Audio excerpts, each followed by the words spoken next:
என்னென்ன காரியம் அடுத்து இம்ப்ளிமெண்ட் பண்ண போகிறோம்னு முதல் கொண்டு நான் எழுதி வச்சுக்கிறேன். தேவன் சொல்லிக்கிறேன். ஏன் சொல்கிறேன்னா ஆண்டவர் ரகசியங்களை வெளிப்படுத்தி கொண்டாரு. அப்புறம் அந்த இடத்துல போய் ஜெபிக்கும் போது ஆண்டவர் சொன்னார், அவன் சாத்தான் சபைக்கு போகிறாங்க. அப்போ தான் ஜோம் பண்ணி அவங்களோட நைஸாக பேசி ஜோம் பண்ணி தண்ணி அடித்தா அப்படியே கூட்டிகிட்டு போனவங்களை கழுத்து பிடிக்கிறான், இன்னொருத்தர் கழுத்து பிடிச்சா. அப்போ சொன்னாங்க ஜெபிக்க வேண்டியது நான் தான், இல்லை முன்னே என்னால் போக முடியாது. அப்போ சொல்லி அந்த மகனுக்குள்ளேருந்து ஆவியெல்லாம் வெளியேற்றி 16 பேப்பர் அறைய வச்சிருந்த மகன் ஜெபம் பண்ணி பாஸ் ஆகி அவன் இன்னைக்கு ஜப்பான்ல டாக்டர் இருக்கான். ஹல்லேலூயா, ஹல்லேலூயா. தேவனால கூடாத காரியம் ஹல்லேலூயா. ஏன்னா தேவன் அவ்வளோ வல்லமையுள்ளவர். அந்த தேவனை பார்க்கும்போது தான் நினைச்சு உலகத்திலே மிகப்பெரிய ஆசீர்வாதம் நீங்க தான் இருக்கு. ஹல்லேலூயா. ஏன்னா அந்த வார்த்தை சும்மா கிடையாது, ஏன்னா அனுபவிச்சிருக்கிறேன்.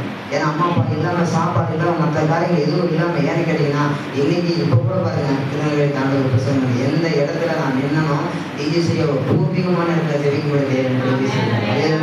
எனக்கு ரொம்ப நாள் ஆசை ஜெபிச்சுட்டே இருக்கேன். நான் ஒரு வாய்ப்பு கொடுக்குற வரைக்கும் காத்துருக்கேன். ஆனால் ஒரு நாள் வருகிறது. அலையலையா நீங்களும் ஒரு நினைக்கலாம், ஐயோ நான் ஜெபிச்சுட்டே இருக்கிறேன், எனக்கு எந்த ஒரு அற்புதங்கள் நடக்கலையே, அதிசயம் நடக்கலையே, நான் இருக்கிற உறுப்பில் நிறைய பேர் இந்த தூட்டலாங்களே நீங்கள் நினைத்து கொண்டு இருக்கக்கூடும். நான் ஆண்டவர் சொல்ல உங்கள் கண்ணீர் வீண் போகாது. அலையலையா.